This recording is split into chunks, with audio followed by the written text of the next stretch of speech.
Hi, this is your host Atul Bhartia and welcome to TFR. Let's talk. Super League is quite a known name in the gaming industry. Like many businesses who were catering to people stuck at home during the pandemic, Super League Gaming also experienced a spike both in traffic and community.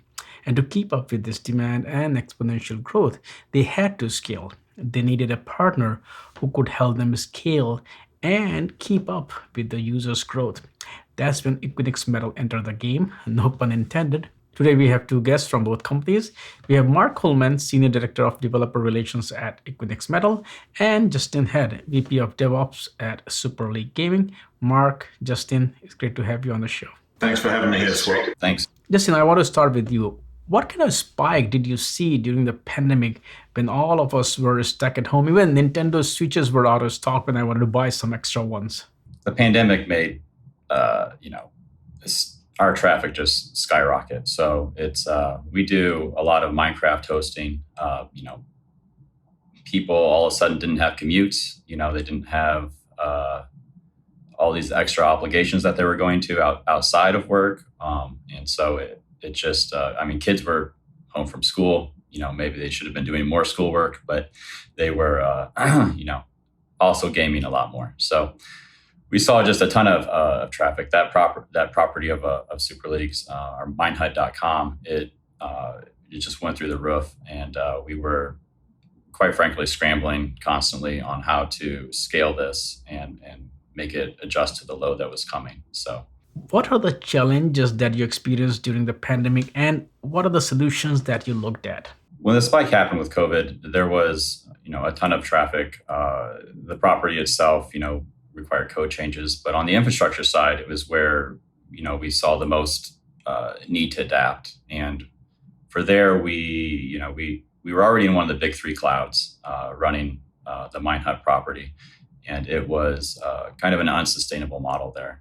It is more or less a free product that we provide to the community, and the costs were skyrocketing, and we needed to look into basically what we could do on the infrastructure side to keep up with this demand, not degrade the service for the customers, and get us into a spot where we can continue to grow throughout the whole pandemic and into the future. So cost was obviously a big a factor in all this. And then the other thing was,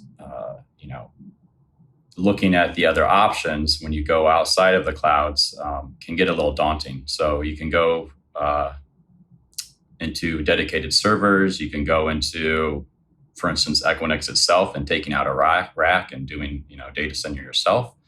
But the whole concept of, where we've gotten to with infrastructure is that you want that automation and you want the API behind it to be able to not have to pick up a phone or do an order form to get another server. And so that's where we found Equinix Metal, and kind of at a very fruitious time for both of us as they were developing out their Kubernetes APIs and ecosystem around that, is that we were able to jump in there and also, start building out Minehut in a place that, allowed us to grow. Mark, Super League Gaming is a great example of what the rest of the industry was or is going through this crisis. What kind of trends did you see in this space which were similar to this case? Yeah, I think, there's a meme I saw. It went out sometime last year. And it was like something like, what are the top three drivers for digital transformation? It's like one, speed to market, two, whatever, and then three, COVID. And COVID has definitely driven this. I mean, there were a lot of people already before COVID hit that were on this path, but then suddenly everyone realized, not only are my users going to have to interact with me digitally now, but also my employees are going to have to interact with me digitally. And that's forced digital transformation to the top of everybody's agenda. Now, we've definitely seen that reflected in the type of conversations we're having with customers, and also an uptick, of course, in revenue that comes with that. But yeah, I think, as Justin said, it's kind of unprecedented. Many stories we could share, but suddenly we're realizing that this kind of fun thing we invented in the late 90s, I guess that became popular in the late 90s, called the internet, is now how life works. And, that's going to continue to have an impact even as people start returning to work, or maybe don't return to work. We're going to see, I think, that this has been a huge inflection point that's going to continue to make digital infrastructure a very important part of just everyday lives, even outside of the technology conversation. The pandemic didn't just change the consumers of these technologies, it also changed the providers of these tech. Mark, can you talk about what new either features or capabilities you added to Equinix Metal so as to help customers like Super League Games? Yeah, so the main thing that's happening now isn't really COVID related, but of course, increased interest helps us to accelerate things. When we spoke last swap in November 2020, we were talking about Zach's blog post from 2019 when he was CEO of Packet, and now he's, of course, managing director at Equinix Metal, which was, oops, we forgot to build a managed Kubernetes service. And the whole philosophy behind that was that we think that other people are spending all day, every day, figuring out how to make Kubernetes products, and they're likely to be better at it than we are. So for the longest time now, our approach has been ecosystem first. We provide the data centers, networking, servers, everything else. It's a little more complex than that, but that's the idea. And then on top of that, when we have customers like Super League Gaming who want to get their jobs done, which is like, I need to run Kubernetes at Equinix Metal, but we don't have something like EKS.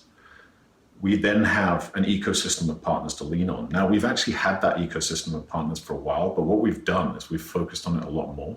And the news that we're announcing next week is just the first tranche of a lot of partners in a lot of different areas that's going to be focusing specifically on Kubernetes and hybrid cloud. And you'll see, an awful lot of names in there that are really moving into this space right now. Now, one of the things that makes that easier is that when we last spoke, which seems, it's really not that long ago, but it seems like a lot of time has passed. Like hybrid cloud was still, I think this was pre-EKS, ECS anywhere news. So it was still kind of like an idea. People were getting into it, but now it seems like everybody is going that way. And fortunately, we invested in that earlier. So some of the names you're going to see in the news that's coming out next week include, the bigger names that are moving into this space. And as I said all that time ago, what's really exciting about this is that customers now, like Super League Gaming, get to say, okay, I want hardware from Equinix Metal, or I want VMs from Amazon, whatever you want.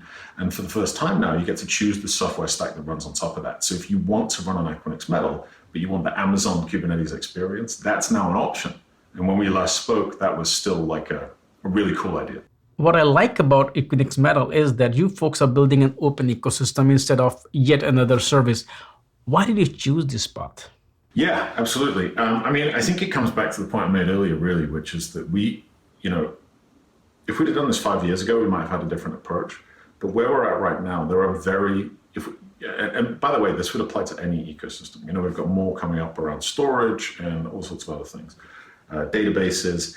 But for Kubernetes in particular, there are just so many strong players in this market right now. And they have really understood that if they're going to be successful, they need to have seamless interactions with various clouds, including Equinix Metal. So for us to lean in at this point and say, okay, we're going to make something like an Equinix Metal managed Kubernetes, we just don't think it's the right way. Now, it doesn't mean there's not tension in there, right? One of the great things that Amazon has done and continues to do is just to make everything super easy. I don't think we could realistically say that it's going to be as easy to come to Equinix Metal and spin up Kubernetes as it is to create an EKS cluster. But we have different pros and cons. And what we find is that the people who want to come and invest in Equinix Metal typically are doing it because they've reached a certain scale, they have different needs for control, and they're typically more willing to use a partner ecosystem to do that. Now, another challenge related to this is that we have a lot of different partners, right? If we're going to have a neutral ecosystem, it's a very important thing to Equinix and to Equinix Metal to be neutral. And that means that we have to deal with the choice that we're giving to customers. It's one thing to say we've got 20 options, but it's another thing to then say, and here's how you navigate those options. And that's one of the challenges that we've really been leaning into. And you'll see an incredible amount of content going out on the website and videos and all sorts of other things, which is kind of trying to help people choose a combination of partners that's right for their use case. And that's work that's going to be ongoing. The partner ecosystem is always changing. People's tastes and needs are always changing. So that's one of the things that we're leaning into very heavily throughout the end of this year and more so in 2022. Justin, I'm curious, why did you choose Equinix Metal when there are so many players in this space? There is also public cloud. What attracted you towards them? Sure. Going off what Mark said, it's the ecosystem that Equinix has given us is really what it came down to. Like I mentioned, we could have gone dedicated servers or some other space, but you're losing that API, you're losing that ability to do DevOps basically, that you get when you're using one of the other clouds. So that was really the big thing there was for me was I want to continue to have this API that can drive things, and I want a partner that, when there's issues, I can reach out or they can get custom code in for features that I'm looking for. And we've done this with Equinix. They've been great being able to add things to Cluster API to help drive Kubernetes in different ways for us, and being able to have that kind of choice of all those different partners that they're using for us to not be, there's no real the Equinix Metal way to do things. So it's your way to figure out how you want to do them, and they help you along in those cases. And so that was the real driver on why we wanted Equinix Metal as our partner for infrastructure. And from there, there's a number of other things too. I mean, the performance has been great. The network. I mean, Equinix itself. I mean, one of the biggest names in the world for the internet. So it's hard to beat them on the network side of things. And so it's been just a great partnership when it comes to getting a place that is very low level to the infrastructure, but yet still has kind of those bells and whistles that you come to expect when dealing with an AWS or GCP or Azure. And can you also talk a bit about, just if you can draw a comparison between public cloud and Equinix Metal?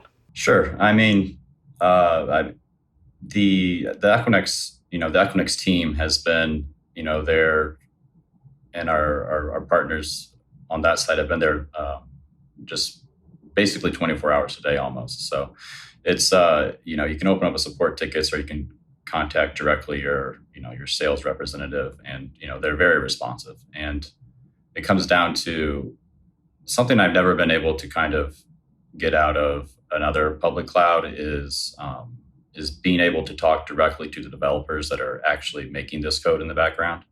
I do get that access with Equinix Metal. So I can go and I can talk directly to the person that's writing that Go code to drive those things. And we can have a discussion directly on getting those features implemented and talk about it. Or even if I myself want to go in and create some code and do a pull request directly to them, we can get that actually added in directly. So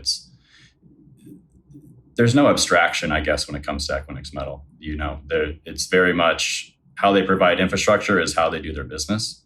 And I think that's like one of the winning combinations as well. Justin, thank you so much for sharing this story, that how you folks kept us entertained during this crisis. And Mark, thanks for sharing how Equinix Metal helps companies like Super League Gaming so that they can keep up with the demand, they can face all these challenges and keep growing. Thank you for your time today. And as usual, I look forward to our next conversation soon. Thank you. Yeah, thanks, Swap. Real pleasure, as per usual. Thank you, Swapnil. Great being here.